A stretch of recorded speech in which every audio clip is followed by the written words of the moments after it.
আউযুবিল্লাহি মিনাশ শাইতানির রাজিম বিসমিল্লাহির রহমানির রহিম। সম্মানিত বন্ধুরা, সবাই কেমন আছেন? আলহামদুলিল্লাহ, আমি আল্লাহ তাআলার অশেষ রহমত এবং আপনাদের অনেক অনেক দোয়ায় ভালো আছি।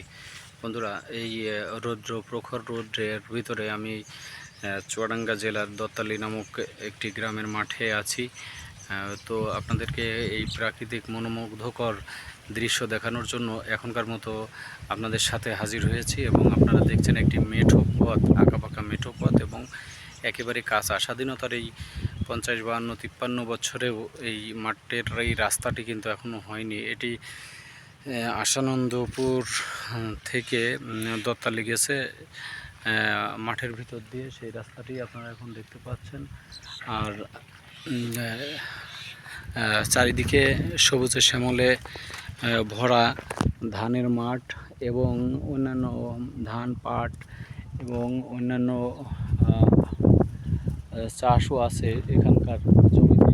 এবং রাস্তার ধারে কিন্তু দেখতে পাচ্ছেন খেজুর বাগান, দুই পাশেই খেজুরের গাছ আছে। এবং এই প্রখর রৌদ্রে কিন্তু আপনারা দেখছেন আমার মোটরসাইকেলটা কিন্তু এই যে দাঁড়িয়ে আছে, আমার মোটর বাইকটা দাঁড়িয়ে আছে। এবং এইভাবেই আমি প্রতিনিয়ত আমার রুটিন ওয়ার্ক হিসেবে বিভিন্ন জায়গায় ঘোরাঘুরি করি।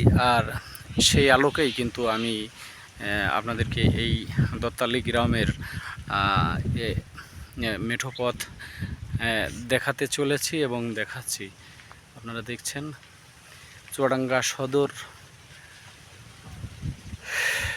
সদরের দত্তালি গ্রামের একটি আঁকাবাঁকা মেঠো পথ এবং সেই পথ দিয়েই আমি যাচ্ছিলাম। আর যেতে যেতে একটি ভিডিও করলাম আপনাদের জন্য, আপনাদের দেখার জন্য। আপনারা দেখুন, এই মেঠো পথে কিন্তু নতুন আবার মাটি দিয়েছে। এদিক দিয়ে যাওয়া কিন্তু খুব মুশকিল, তারপরেও আমাকে যেতে হবে মোটর বাইক নিয়ে। গাছেও কিন্তু পাকা পাকা খেজুর, এখনো যদিও খাওয়ার উপযোগী হয়নি, তারপরেও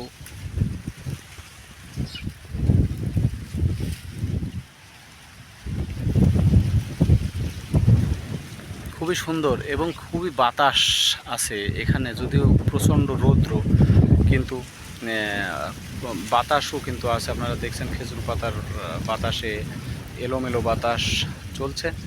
তো বন্ধুরা, সবাই ভালো থাকবেন, সুস্থ থাকবেন, এই আশাবাদ ব্যক্ত করে আমি মোহাম্মদ মুস্তাফিজুর রহমান এলবি লিটন আপনাদের থেকে এখনকার মতো এখানেই শেষ করছি।